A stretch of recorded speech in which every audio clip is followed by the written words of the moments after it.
The communication array hummed with desperate energy as Captain Sarah Chen pressed her palm against the biometric scanner. Around her, the bridge of the UES Harmony buzzed with controlled chaos. Officers shouted coordinates, damage reports, and evacuation protocols while the ship shuddered under another barrage from the Zephyrian fleet. "Captain, we're losing structural integrity on decks 7 through 12, reported Lieutenant Morrison, his voice barely steady. "Hull breaches in sections C through F. Emergency bulkheads are holding, but not for long." Sarah's jaw tightened as she watched the tactical display. 300 Zephyrian warships surrounded Earth's last orbital defense platform. The sleek crystalline vessels moved with predatory grace, their energy weapons carving through human ships like a hot knife through butter. In the past 6 hours, they had witnessed the systematic destruction of humanity's proudest achievements. "How many evacuation ships made it out?" Sarah asked, though she dreaded the answer.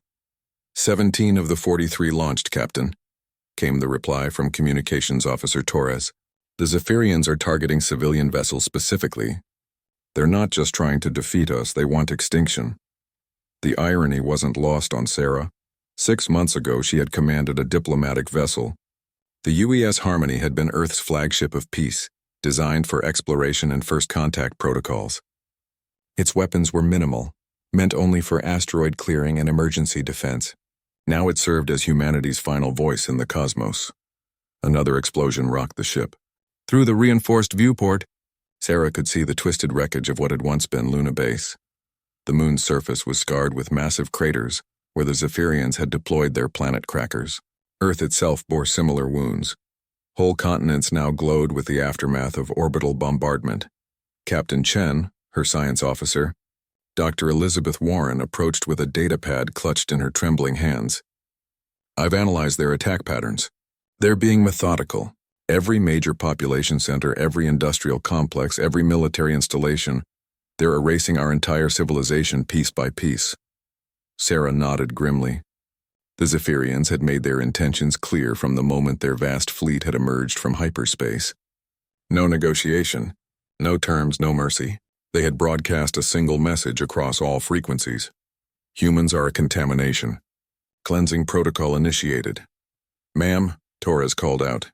"Incoming transmission from Admiral Harrison aboard the Defiant. Put him through."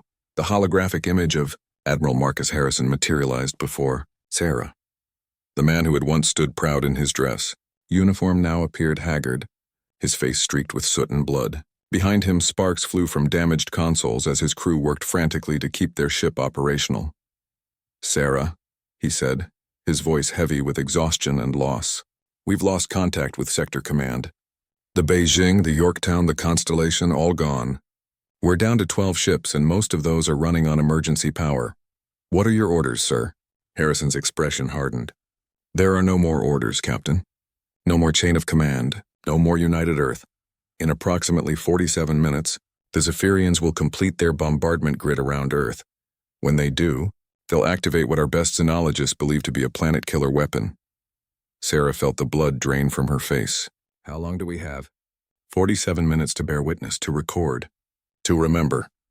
Harrison's image flickered as another explosion rocked his ship. "Sarah, I'm transmitting the complete archives to your ship. Everything we know about human history, our culture, our achievements, our failures, everything that makes us who we are."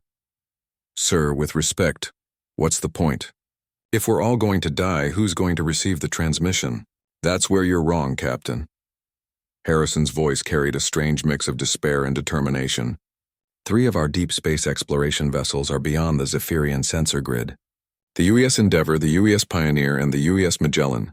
They're carrying approximately 15,000 humans between them. Scientists, engineers, soldiers, and civilians who volunteered for the long-range missions. Sarah's mind raced.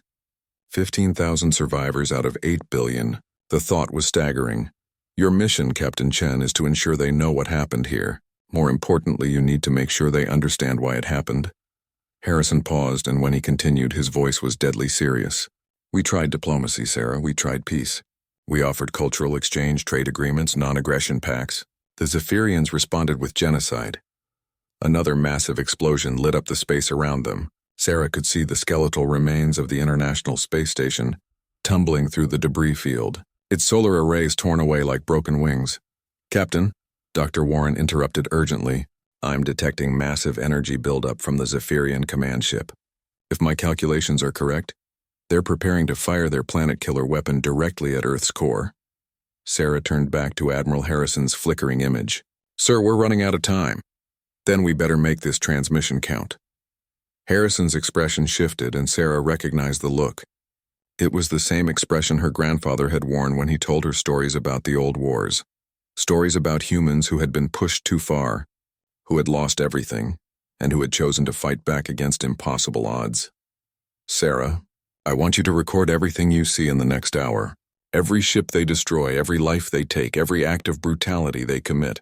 Our people in deep space need to understand that the Zephyrians aren't just another alien species. They're monsters who chose extinction over coexistence. The captain's hands moved across her console, activating every recording system the Harmony possessed. What then, Admiral? What do you want them to do with this information? Harrison's smile was cold and terrible. I want them to remember that humans are capable of incredible love, boundless compassion, and extraordinary patience. But I also want them to remember that when you corner a human, when you threaten everything they hold dear, when you choose genocide over peace. He paused, and his voice dropped to a whisper that somehow carried more menace than a shout. When you do that, you don't get to die clean. The transmission cut out as the Admiral's ship erupted in flames. Sarah stood alone on her bridge, surrounded by her remaining crew, watching as Earth, humanity's birth world, cradle of civilization, home to billions of dreams, prepared to die. She activated the long-range communications array and began recording humanity's final testament. Captain Sarah Chen's voice echoed through the bridge as she began the transmission that would carry humanity's last words across the galaxy. This is Captain Sarah Chen of the United Earthship Harmony, broadcasting on all frequencies to any human vessels beyond the Sol system. The date is October 15th, 2387. And I am recording what may be the final chapter of human civilization. Through the viewport, Earth hung like a wounded jewel against the star field. The planet's blue oceans were now marred with spreading brown patches where the Zephyrian bombardment had boiled away entire seas. The familiar swirl of white clouds was replaced by the angry red glow of massive fires that burned across every continent. 38 minutes ago, Sarah continued, her voice steady despite the chaos around her, the Zephyrian hegemony completed their encirclement of Earth. They have systematically destroyed every orbital habitat, every space elevator, every defensive platform humanity has built over the past 2 centuries. The Geneva Station, New Singapore, the orbital shipyards of Mars, all gone. Dr. Warren approached with another datapad, her face pale but determined. Captain, I've been monitoring their communications. The Zephyrians are coordinating this attack across multiple systems simultaneously. Early reports suggest they've also hit our colonies at Proxima Centauri, Wolf 359, and the Barnard star system. Sarah felt her heart sink even further. Those colonies housed another 50 million humans. Are there any survivors? Unknown, ma'am. All communication has been cut off. Sarah nodded and returned to her transmission. To our people aboard the Endeavour, Pioneer, and Magellan, if you're receiving this, know that the attack on Earth was not an isolated incident. The Zephyrians have launched a coordinated strike against all known human settlements. Their goal is not conquest, it is complete annihilation. The tactical display showed the remaining human ships scattered across local space, most of them burning wrecks or struggling to maintain basic life support. The UES Defiant was gone along with Admiral Harrison.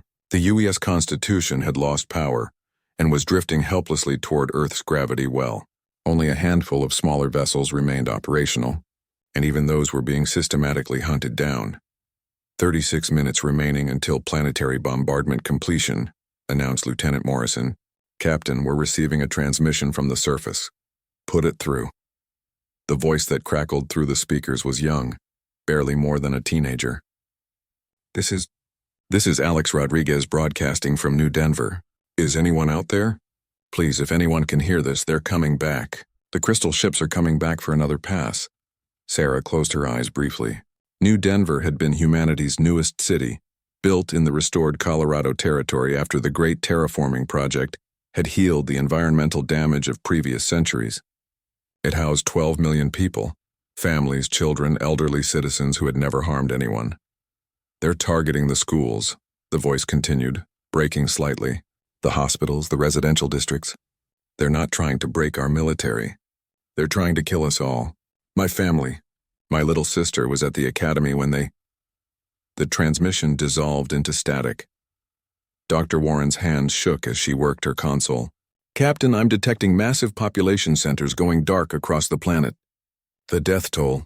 She stopped, unable to finish the sentence. Continue the transmission, Doctor. Our people need to know.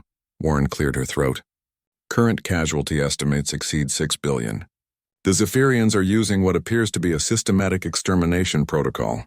They identify population centers, disable evacuation routes, then deploy focused energy weapons designed to maximize civilian casualties. Sarah turned back to the communication array. To the crews of our deep space vessels. I need you to understand something crucial about our attackers. 6 months ago, Earth's diplomatic corps made first contact with the Zephyrian hegemony. They are an ancient species, possibly millions of years old, with technology that surpasses ours in every conceivable way. She paused as another Zephyrian ship drifted past the viewport. The vessel was beautiful in a terrible way. A crystalline structure that seemed to bend light around itself, with weapon ports that glowed like angry stars. It was roughly the size of a city, and Sarah knew it carried enough firepower to reduce an entire planet to ash. Ambassador Williams led our delegation to their home system. We offered everything: scientific knowledge, cultural exchange, trade agreements, mutual defense pacts. We even offered to relocate human colonies that might interfere with their territorial claims. Sarah's voice hardened. The Zephyrian response was immediate and absolute. They declared humanity a biological contamination that threatened the purity of the galaxy. Torres looked up from his station. Captain, we're getting reports from the lunar refugee camps. The Zephyrians are hunting down the evacuation shelters one by one. They're using some kind of scanning technology that penetrates deep underground. How many were in those shelters? Approximately 200,000, ma'am. Mostly children and elderly civilians who couldn't make it to the evacuation ships.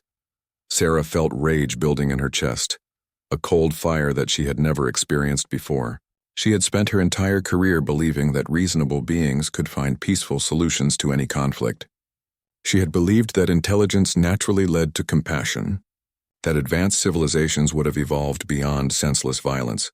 The Zephyrians had shattered that belief completely. Dr. Warren, she said quietly, begin detailed scans of their ships and weapons. Record everything, their technology, their tactics, their weaknesses. I want a complete tactical analysis transmitted with our final message. Captain, what's the point? Our people don't have warships. They're on exploration vessels. Sarah's smile was grim. Today they're exploration vessels. Tomorrow? She left the sentence unfinished. But her meaning was clear. Another transmission came through from Earth's surface, this one from the Australian Federation. Mayday, Mayday, this is Governor Chen, no relation to the captain, broadcasting from Perth. The Zephyrians have deployed some kind of atmospheric processor. The air itself is becoming toxic. We estimate 6 hours before the atmosphere becomes unbreathable. Sarah realized with growing horror that the Zephyrians weren't content with simple bombardment. They were transforming Earth itself, making it uninhabitable for any form of human life. This wasn't warfare, it was terraforming in reverse, designed to erase every trace of human existence. 28 minutes until planetary core bombardment, announced Morrison. Sarah took a deep breath and continued her transmission. To our survivors, know this: we did not start this war. We did not want this war. We sought peace and were answered with genocide. We offered friendship and received only hatred. We extended our hand in greeting and they responded by trying to cut it off. The bridge fell silent except for the hum of machinery and the distant sound of explosions. Every member of her crew was listening, understanding that they were witnessing the end of everything they had ever known. But also know this, Sarah continued, her voice growing stronger. Humanity has faced extinction before. We have endured ice ages, plagues, natural disasters, and our own foolish wars. Each time we have survived. Each time we have grown stronger. Each time we have remembered. The UES Harmony shuddered as debris from a destroyed orbital platform struck its hull. Through the chaos, Captain Sarah Chen maintained her steady transmission, determined that humanity's final hours would be recorded with clarity and purpose. The Zephyrian fleet continued its methodical destruction, each crystalline ship moving with the precision of a surgical instrument designed for mass murder. 18 minutes remaining, reported Lieutenant Morrison. Captain, long-range sensors are detecting the Zephyrian command vessel positioning itself for the final bombardment. Whatever they're planning to do to Earth's core, it's about to begin. Sarah nodded and continued her transmission. Our deep space crews need to understand the nature of our enemy.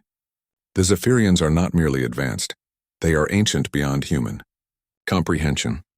Dr. Warren's analysis of their technology suggests they have been perfecting the art of extinction for millions of years. Dr. Warren approached with a new set of readings. Captain, I've been studying their ship formations and attack patterns. This isn't their first genocide. The way they coordinate their strikes, the efficiency of their targeting systems, the systematic nature of their approach, they've done this before. Probably hundreds of times. The thought sent chills through everyone on the bridge. They weren't facing conquerors or even typical enemies. They were facing cosmic exterminators who had refined genocide into a precise science. What else have you learned about them, Doctor? Their ships are partially biological, grown rather than built. The crystalline structures we see are actually living organisms bred for warfare. They can self-repair, adapt to different weapon types, and coordinate through some form of collective consciousness. Warren paused, checking her data. Captain, each of their vessels is essentially immortal. Unless completely destroyed, they can regenerate from minimal damage. Sarah felt her jaw tighten. Transmit that information. Our people need to know what they're truly facing. A new voice crackled through the communications array. This one from the African Continental Defense Force. This is General Okafor broadcasting from Lagos Command. To any human vessels receiving this transmission, we've discovered something important about Zephyrian psychology. Sarah opened the channel. General, this is Captain Chen aboard the Harmony. What have you learned? Captain, we've been monitoring their internal communications. The Zephyrians view humans as an infection, not just competitors for resources or territory, but as a fundamental corruption of what they consider proper galactic order. The general's voice was strained but determined. According to our xenopsychology experts, they believe that species like humans, young, aggressive, rapidly expanding, represent a threat to the stability they've maintained for eons. Dr. Warren looked up from her console. That explains their methodology. They're not trying to defeat us militarily. They're trying to sterilize us completely, the way we might treat a bacterial infection. General, Sarah said, have you learned anything about their weaknesses? Affirmative, Captain. Dr. Kimani's team discovered that their collective consciousness has limitations. When their ships operate independently, they're incredibly efficient. But when forced to coordinate complex operations across vast distances, there's a delay in their communication network. Perhaps 3 to 4 seconds. Sarah absorbed this information. 3 seconds didn't sound like much, but in space combat it could be the difference between destruction and survival. How wide is their effective coordination range? Approximately 50,000 kilometers, Captain. Beyond that, they have to rely on conventional communication methods. For the first time since the attack began, Sarah felt a spark of hope. It wasn't much, but it was something their survivors could use. 15 minutes to core bombardment, announced Morrison. Captain, we're detecting massive energy buildup from the Zephyrian command ship. The readings are unprecedented. Through the viewport, Sarah could see the command vessel, a massive crystalline structure easily 5 times larger than anything humanity had ever built. Energy coursed through its transparent walls like lightning frozen in crystal. The weapon it was preparing to fire would literally crack Earth's core, turning the planet into a molten ball of lava. Attention, Harmony, came a new transmission. This voice was different, cold, artificial, and speaking perfect English. This is the Zephyrian cleansing fleet. We have monitored your transmissions. Your species' final words are adequate. Sarah felt rage boil in her chest. This is Captain Chen. Why are you doing this? We offered you peace. We offered you everything. Captain Chen, the Zephyrian voice replied with what sounded almost like amusement. Your species believes that peace is possible between order and chaos. You are chaos. Young, violent, expanding without wisdom or restraint. In merely 2 centuries, you have spread to 7 star systems. In 2 more, you would reach 50. In 10 more, thousands. We're explorers, not conquerors. You are destroyers who call yourselves explorers. We have observed your history, human. You have spent the last 5,000 years killing your own kind over resources, ideology, and territory. You believe this tendency will disappear when you encounter other species? The voice carried a tone of absolute certainty. We have seen your kind before across the galaxy. You all follow the same pattern: growth, expansion, war, extinction. We merely accelerate the inevitable final step, Dr. Warren whispered urgently to Sarah. Captain, they're not just xenophobes. They're preventing what they see as a future galactic war. In their minds, they're protecting other species from us. Sarah returned to the communication. You're wrong about us. Yes, we've fought wars, but we've also created art, music, literature. We've shown compassion to other species, protected endangered life, worked to heal our own planet. Temporary aberrations in your fundamental nature, the Zephyrian replied dismissively. We have cataloged 17 species identical to yours across this galaxy. All began with similar cultural achievements. All ended as galactic plagues before we intervened. Then you've murdered billions of innocent beings. We have preserved trillions. The mathematics are simple, Captain Chen. Your species will either die now or take countless others with you later. We choose the path of minimal suffering. Sarah felt tears of rage streaming down her face. The Zephyrians weren't monsters driven by hatred or greed. They were cosmic judges who had decided humanity was guilty of future crimes. They had appointed themselves the guardians of galactic peace and determined that peace required human extinction. 10 minutes to core bombardment, Morrison reported. Captain, they're right about one thing. If we had continued expanding at our current rate, we would have reached 50 systems within 200 years. And in those 50 systems, Sarah said quietly, we would have built universities, hospitals, art galleries, and parks. We would have raised children, composed symphonies, and written poetry. We would have done what humans have always done. We would have lived.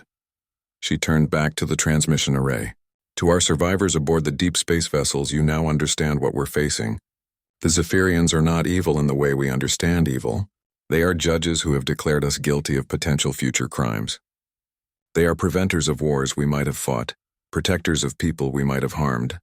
Sarah paused, watching Earth's death throes through the viewport. But they are also murderers of 8 billion innocent people whose only crime was being born human. They are destroyers of dreams, art, love, and hope. They have chosen to play God with our species' future, and they have chosen extinction. The communication array crackled with one final transmission from Earth's surface. It was a child's voice, probably no more than 8 years old. Mommy, why are the stars falling down? Mommy, I'm scared. The transmission cut to static. Sarah Chen closed her eyes and prepared to give her people the gift that the Zephyrians would never understand. The gift of human rage. Captain Sarah Chen stood before the communication array as the final moments of Earth's existence ticked away. The Zephyrian command ship had positioned itself directly above Earth's North Pole, its massive weapon array beginning to glow with the terrible light that would soon crack the planet's core. Around her, the bridge crew worked with quiet determination, knowing they were recording humanity's final testament. 7 minutes remaining, Lieutenant Morrison announced. Captain, I'm reading massive energy spikes from all Zephyrian vessels. They're preparing to withdraw to a safe distance before the core bombardment. Sarah watched the enemy ships begin their graceful retreat, maintaining formation as they pulled back from Earth's gravity well. Even in genocide, they were efficient and methodical. There was something profoundly insulting about their casualness, as if the extinction of human civilization was merely another routine task to be completed. To our people in deep space, Sarah continued her transmission, her voice now carrying a different tone, harder, colder, filled with a purpose that transcended mere survival. I want you to understand something about our species that the Zephyrians failed to grasp. They studied our history, our wars, our conflicts, but they missed the most important lesson humanity has to offer. Dr. Warren approached with a final data analysis. Captain, I've completed the tactical assessment of their fleet. I'm transmitting everything: ship configurations, weapon capabilities, coordination delays, energy signatures, and structural weak points. If our people ever encounter them again, they'll have every advantage we can give them. Excellent work, Doctor. Sarah turned back to the array. The Zephyrians believe that violence is our defining characteristic. They see our wars and conclude that we are inherently destructive, but they've missed the crucial distinction between violence for its own sake and violence in defense of what we love. Through the viewport, she could see the last of the Zephyrian ships moving to their safe positions. In 5 minutes, they would fire their planet-killer weapon. In 6 minutes, Earth would begin its final transformation from a living world to a ball of molten rock. In 7 minutes, 8 billion human lives would be reduced to vapor and ash. Throughout our history, Sarah continued, humans have indeed fought wars.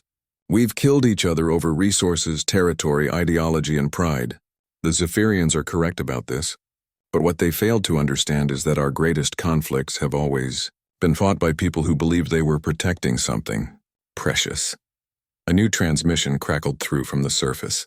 This, one from the Emergency Broadcast Center in Geneva. This is Director Martinez with humanity's final scientific report. To our people among the stars, we've made a crucial discovery about Zephyrian technology. Their ships are not just partially biological, they're completely integrated with their pilots. Each vessel is essentially a symbiotic organism. Sarah opened the channel.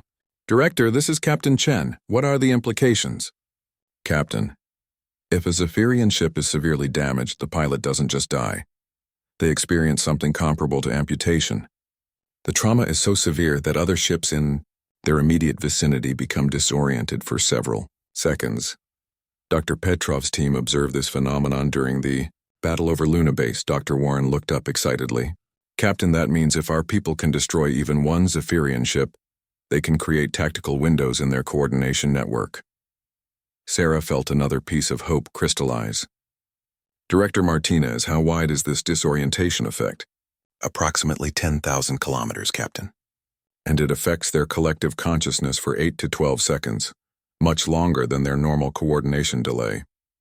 Sarah smiled grimly. Their survivors would need every advantage they could get. Thank you, Director. That information is being included in our transmission. 5 minutes to core bombardment, Morrison announced. Captain, Earth's magnetic field is already beginning to fluctuate. The Zephyrians' preliminary bombardment has destabilized the planet's rotation.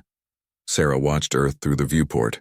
The planet that had given birth to humanity, that had nurtured their species from primitive hunter-gatherers to spacefaring explorers, was dying.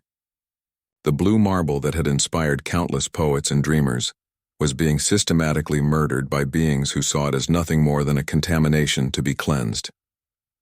Our people need to understand, Sarah said, her voice growing stronger, that what happened here today was not justice. It was not prevention of future crimes. It was the murder of innocence by beings who appointed themselves as judges of an entire species' worth. She paused, collecting her thoughts. The Zephyrians claim they've seen our kind before, that we always follow the same pattern of growth, expansion, and destruction. But they've never seen humans who have witnessed the extinction of their homeworld. They've never encountered humans who have lost everything they ever loved to preventive genocide. Dr. Warren looked at her with understanding. Captain, you're talking about creating something new, aren't you? A version of humanity that's never existed before. Exactly, Doctor. Sarah's voice carried absolute conviction. The Zephyrians studied our past, but they can't predict our future. They've created something they never intended. Humans with nothing left to lose and everything to avenge. The communication array received one final transmission from Earth's surface. It was from a child care center in New York, where a teacher named Ms. Rodriguez was singing lullabies to a group of frightened children as the sky burned above them. Her voice was clear and sweet, maintaining hope and comfort even as death approached. Twinkle, twinkle, little star, how I wonder what you are. Up above the world so high like a diamond in the sky. The transmission continued for 30 more seconds before cutting to silence. Sarah felt something break inside her chest, but instead of despair, what emerged was something colder and infinitely more dangerous. To the crews of the Endeavour, Pioneer and Magellan, she said, her voice now carrying the weight of absolute purpose. You are no longer just the survivors of humanity. You are the inheritors of our rage. You carry within you the voices of 8 billion murdered souls. The dreams of children who will never grow up. The love stories that will never be completed. 3 minutes to core bombardment, Morrison announced. Captain, the Zephyrian command ship is beginning its final charging sequence. Sarah could see the massive vessel's weapon array building to unprecedented levels of energy.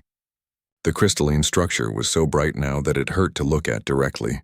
In 3 minutes, that energy would lance down through Earth's crust and mantle, triggering a catastrophic disruption that would tear the planet apart from within.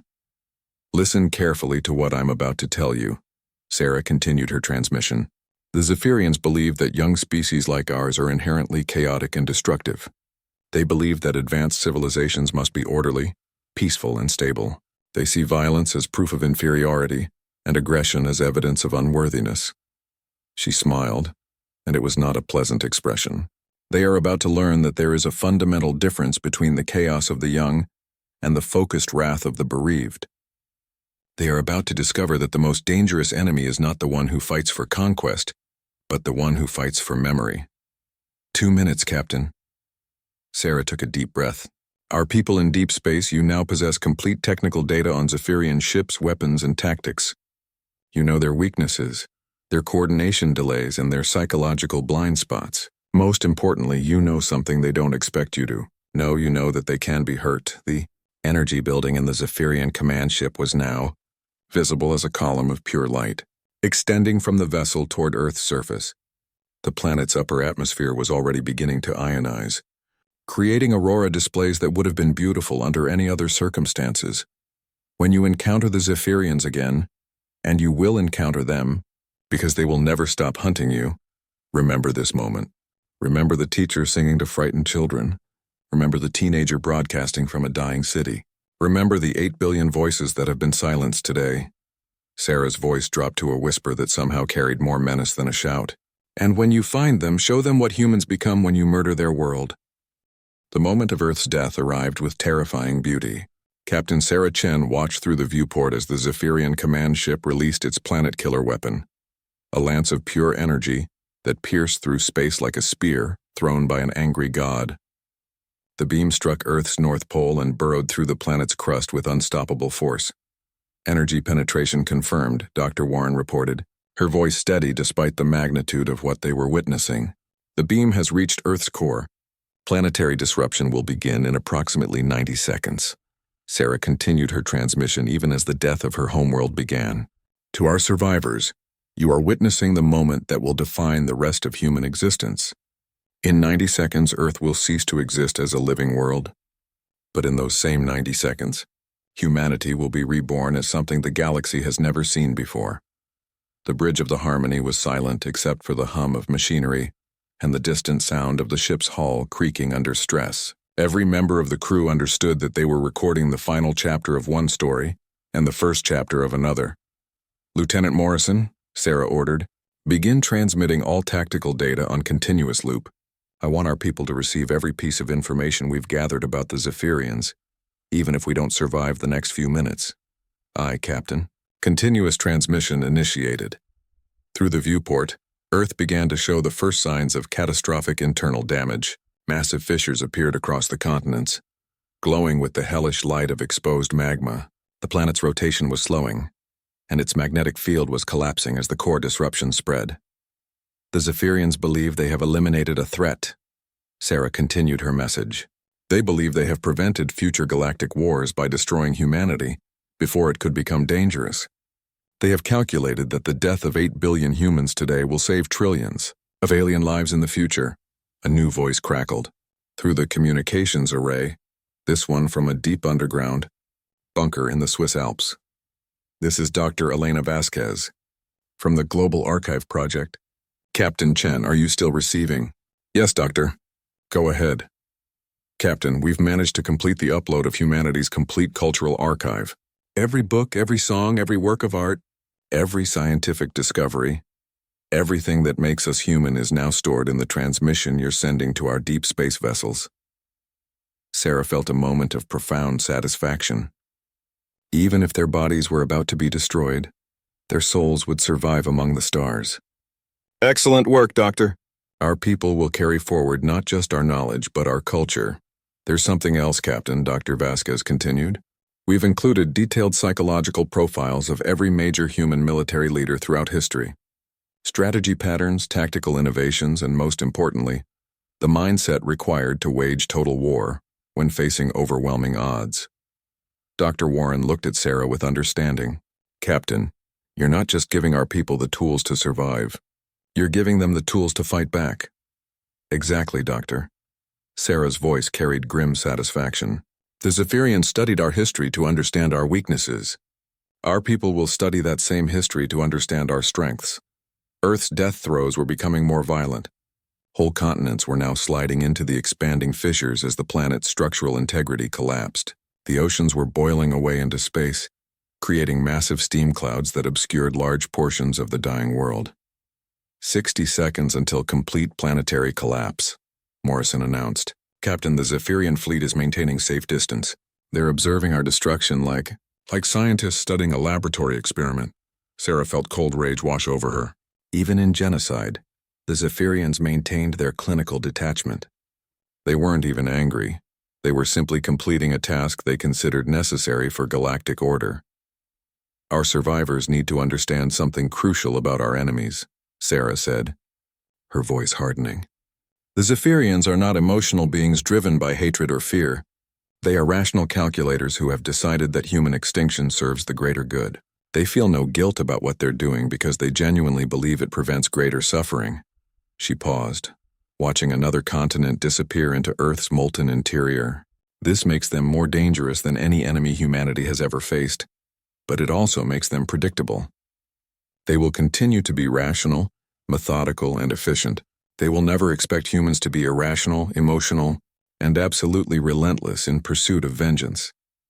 A final transmission came through from Earth's surface, this one from a group of children who had somehow managed to reach a radio in the ruins of London. Their voices were young and scared, but they were singing together. London Bridge is falling down, falling down, falling down. The transmission cut off abruptly as London itself fell into the expanding chasm that had once been the English Channel. 30 seconds to complete collapse, Morrison reported. Captain, shall we retreat to a safer distance? Sarah shook her head. We stay until the end. Our people need to see everything. Dr. Warren approached with one final report. Captain, I've completed the analysis of Zephyrian fleet psychology. They operate on a principle of overwhelming force to minimize resistance. They've never faced an enemy that survived their initial assault. Every species they've encountered has either surrendered immediately or been destroyed completely. What does that mean for our people? It means they've never developed tactics for dealing with prolonged resistance. Their entire strategic doctrine is based on quick, decisive victories. If our survivors can avoid direct confrontation and wage asymmetric warfare, the Zephyrians will be operating outside their comfort zone. Sarah smiled grimly. Asymmetric warfare, guerrilla tactics, hit-and-run attacks, the kind of fighting humans perfected over thousands of years of conflicts with superior enemies. Exactly, Captain. The Zephyrians have the superior technology, but our people will have the superior motivation, and in a long conflict, motivation often matters more than technology. Earth's final moments were both beautiful and terrible. The planet was now an expanding sphere of molten rock and plasma, its death creating a brief new star in the solar system. The moon, stripped of its gravitational anchor, was already beginning to drift away into deep space. 15 seconds, Morrison announced. Captain, the destruction is exceeding even Zephyrian projections. They're moving to an even safer distance. Sarah watched the crystalline ships retreat further, their pilots undoubtedly recording data on the effectiveness of their planet-killer weapon. Even Earth's death was being catalogued and studied for future genocides. 10 seconds until complete planetary destruction, Sarah announced into her transmission. To our people among the stars, you are now the only humans left in the universe. You carry within you not just our DNA, but our hopes, our dreams, our love, and our rage. Earth's core finally reached critical instability. The planet that had given birth to humanity, that had nurtured their species for millions of years, that had been home to countless generations of humans who had loved, laughed, cried, and dreamed, simply ceased to exist. The explosion was visible across the entire solar system. Planetary destruction complete, Morrison reported quietly. Earth is gone. Sarah stood in silence for a moment, paying her respects to the world that had been. Then she turned back to the transmission array for her final message. Our homeworld is dead. Our species has been reduced from 8 billion to 15,000. The Zephyrians believe they have solved the human problem permanently. Her voice carried absolute conviction. They are wrong. They have not destroyed humanity. They have forged it into something new, something harder, something infinitely more dangerous. She paused, looking out at the expanding debris field that had once been Earth.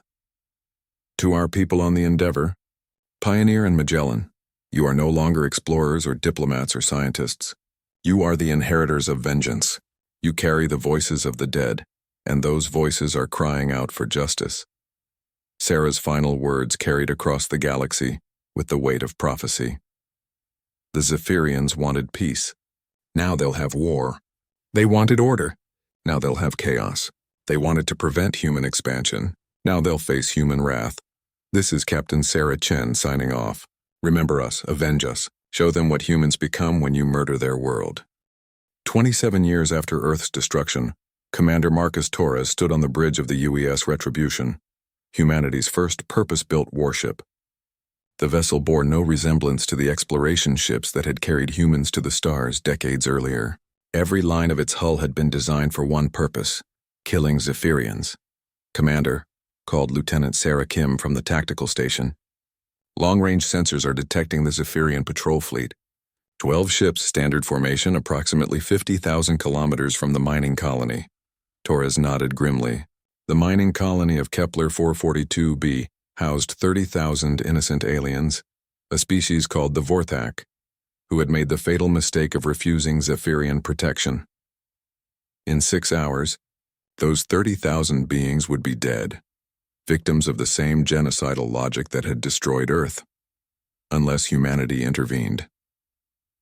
Dr. Chen, Torres called to his science officer. Status on the quantum disruption array? Dr. Elizabeth Chen, no relation to the famous captain who had broadcast humanity's final transmission, looked up from her console. All systems green, Commander. The quantum field generators are operating at peak efficiency. When we activate the array, it will create a localized space-time distortion that should disrupt Zephyrian ship coordination for approximately 40 minutes. Torres smiled coldly. 40 minutes was more than enough time for what they had planned. Communications. Open a channel to the Fury and the Vengeance. The holographic images of Captains Rodriguez and Okafor materialized before Torres. Both ships had been constructed in the same orbital shipyards above the hidden human colony of Haven, a world the Zephyrians had never detected. For 27 years, the survivors of humanity had built, planned, and prepared for this moment. Status report, Torres requested. Captain Rodriguez spoke first. The Fury is ready for engagement. All stealth systems are operational and our new plasma cannons are charged to maximum capacity. Captain Okafor nodded. The Vengeance is in position. Our torpedo bays are loaded with the new antimatter warheads. Commander, these weapons have been specifically designed to exploit the structural weaknesses Dr. Warren identified in her final transmission. Torres felt a moment of reverence for Captain Sarah Chen and Dr. Warren, whose final sacrifice had provided the tactical intelligence that made this moment possible. Every human warship now carried copies of their complete analysis of Zephyrian technology and tactics. Excellent. Begin the attack sequence on my mark. Torres turned to his communications officer. Lieutenant Park, open a channel to the Zephyrian fleet. Channel open, sir. Torres straightened his uniform. Black fabric adorned with the silver emblem of a shattered Earth surrounded by flames. Every human in the fleet wore the same symbol, a reminder of what they had lost and why they fought. Zephyrian fleet. This is Commander Marcus Torres of the United Earth Expeditionary Force. You are ordered to withdraw from the system immediately. The response came quickly, transmitted in the same cold, artificial voice that had spoken to Captain Chen during Earth's final hours. Human vessel, your species was cleansed 27 years ago. Your presence here violates galactic order. Surrender your ship for immediate processing. Torres laughed, and the sound carried no humor whatsoever. You misunderstand our situation, Zephyrian. We are not here to surrender. We are here to collect a debt. Clarify your meaning, human. The debt is 8 billion lives, Torres replied. With interest, that comes to approximately 12 Zephyrian ships. Today we make our first payment. The tactical display showed the Zephyrian ships beginning to move into attack formation. They moved with the same efficient precision that had characterized their genocide of Earth, their crystalline hulls gleaming as they prepared to destroy another group of humans who had somehow survived their initial purge. Commander, Lieutenant Kim announced, the Zephyrians are charging their weapons. They're not taking any chances with us. Good, Torres replied. Fear makes them predictable. Dr. Chen looked up from her console. Commander, I'm detecting the same coordination patterns Dr. Warren documented. The Zephyrian ships are operating as a collective consciousness within their 50,000-kilometer range. If we can break that coordination, they'll be fighting as individuals instead of as a hive mind. Torres finished. Execute quantum disruption in 3, 2, 1. Mark. The space around the Zephyrian fleet suddenly twisted and warped as humanity's quantum disruption array activated. The technology had been developed specifically to exploit the coordination delays that Dr. Warren had identified in her final transmission. For the next 40 minutes, the Zephyrian ships would be cut off from their collective consciousness. Disruption confirmed, Dr. Chen reported. Their coordination network is down. Torres smiled. All ships engage the enemy. Remember Earth. The 3 human warships dropped their stealth screens and opened fire simultaneously. The plasma cannons unleashed streams of superheated energy that struck the nearest Zephyrian ships with devastating effect. The antimatter torpedoes followed seconds later, their warheads designed to exploit the exact structural weaknesses in Zephyrian, crystalline hulls that Dr. Warren had discovered. The first Zephyrian ship died in a cascade of brilliant explosions as its living hull was torn apart by human weapons, specifically designed to cause maximum trauma to their symbiotic pilots. The ship's death screams transmitted through their bioneural networks created exactly the disorientation effect that Director Martinez had documented during the battle over Luna Base. First target destroyed, Captain Rodriguez reported. The remaining ships are showing confusion patterns. They're not coordinating their response. Torres watched the tactical display with grim satisfaction. The Zephyrians were fighting as individuals now, each ship operating according to its own tactical programming instead of as part of a unified fleet. They were still dangerous, but they were no longer the unstoppable force that had destroyed Earth. Focus fire on the command vessel, Torres ordered. Take out their coordination hub. The 3 human ships converged on the largest Zephyrian vessel, their weapons cutting through its defenses with surgical precision. The aliens were returning fire, but their shots were uncoordinated and poorly timed. They had become so dependent on their collective consciousness that operating independently left them vulnerable. The Zephyrian command ship exploded in a spectacular display of crystalline fragments and bioelectric discharge. Its destruction sent feedback through the remaining ship's neural networks, causing them to drift helplessly as their pilots struggled to recover from the trauma. All Zephyrian vessels are disabled, Lieutenant Kim reported. Shall we finish them off, Commander? Torres shook his head. Negative. Transmit our message and withdraw. Message, sir? Torres activated the communications array. Zephyrian survivors, you have just experienced humanity's new approach to galactic diplomacy. We are no longer the naive species that offered you peace 27 years ago. We are the inheritors of your victims' rage.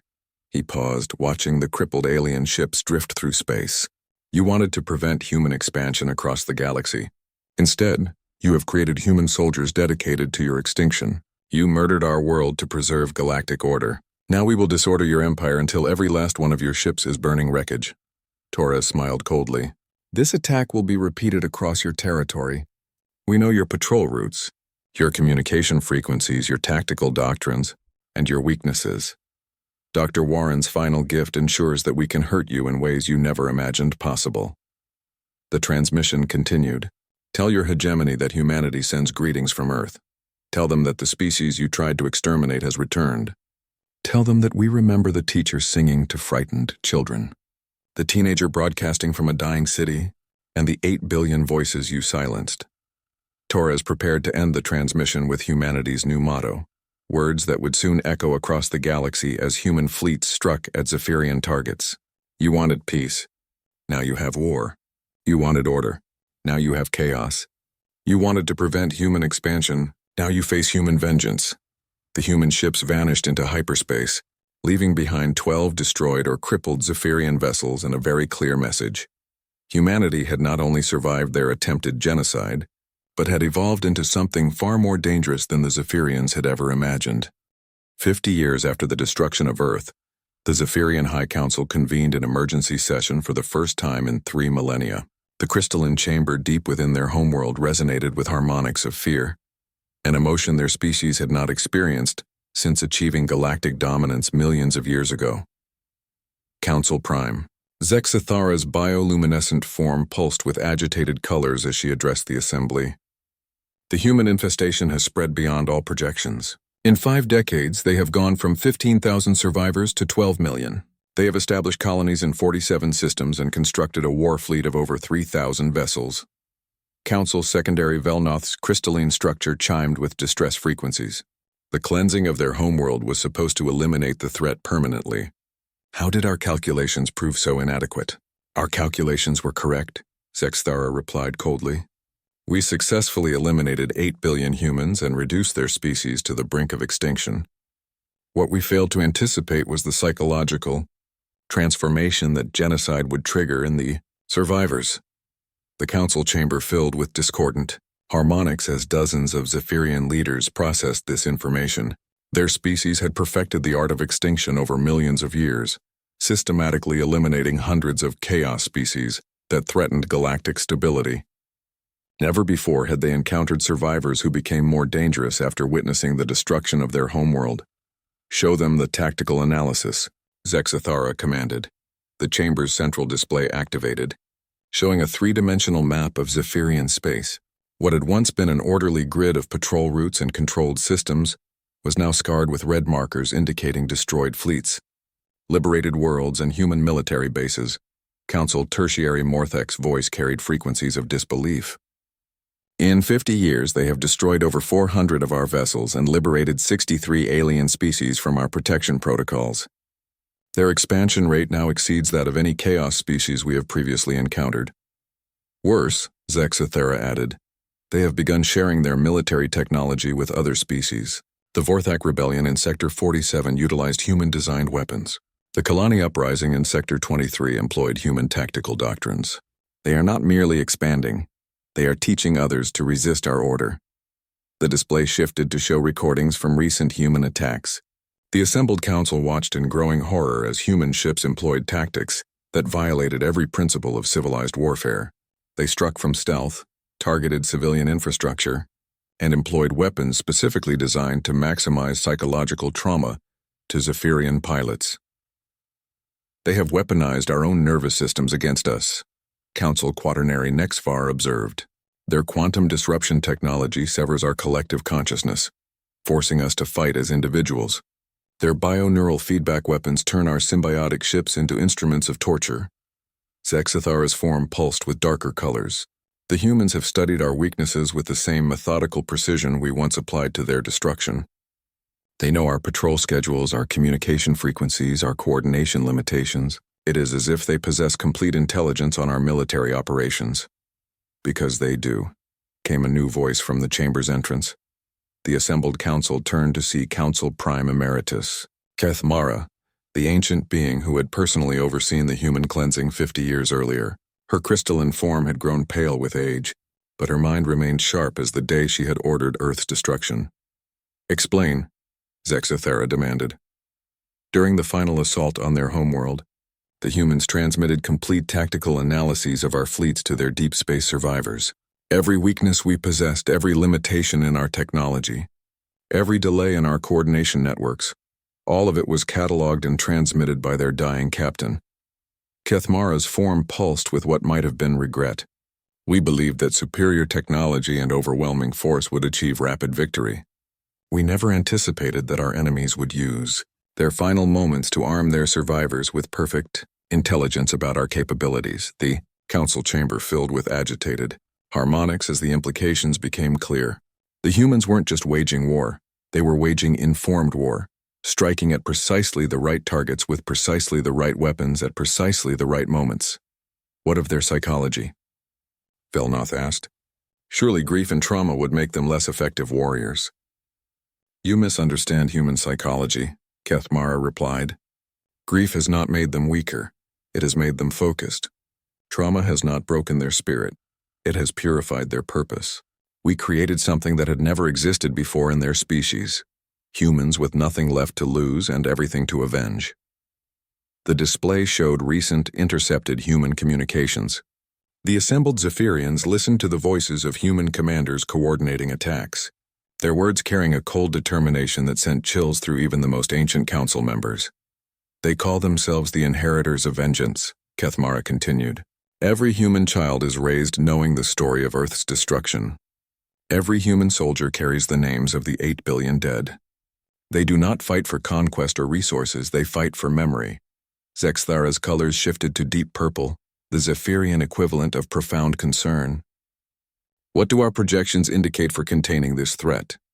Containment is no longer possible, Kethmara admitted. Human expansion rate is accelerating exponentially. Their birth rate has tripled since the establishment of their first permanent colonies. Their technological development has focused entirely on military applications. Within another 50 years, they will outnumber us.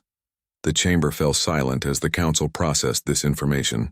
For millions of years, the Zephyrian hegemony had maintained galactic order through swift, decisive action against emerging chaos species. Never before had they faced an enemy that grew stronger after initial defeat. There is worse news, Kethmara continued. The humans have begun what they call the Great Remembering. They are systematically locating and documenting every species we have ever cleansed. They are building monuments to our victims and sharing the stories of our genocides with every alien species they encounter. Council Secondary Velnoth's form flickered with alarm. They are turning the galaxy against us. Indeed, species that have coexisted peacefully under our protection for millennia are now questioning our methods. Some have begun developing weapons. Others have started hiding their populations. The humans are not merely fighting us, they are dismantling the philosophical foundation of our empire. Zexthara rose from her position, her form now pulsing with the deep red of desperate determination. Then we must commit to total war. Deploy the planet killer fleets to every human colony. Eliminate them completely before they can spread further. It is too late for that approach, Kethmara said quietly. The humans have learned from our tactics. Their colonies are hidden, mobile, and heavily defended. They have scattered across the galaxy like seeds on the wind. Even if we could find and destroy 90% of their settlements, the survivors would simply begin again. The ancient being paused, her colors shifting to the pale blue of profound realization. We created an enemy that cannot be defeated by the methods that built our empire. The humans fight not for territory or resources, but for the memory of their murdered world. How do you kill an idea? How do you defeat a species that has weaponized grief itself? Council Prime Zexthara stood in silence, processing the magnitude of their situation. For millions of years, the Zephyrian hegemony had maintained peace through the threat of overwhelming force.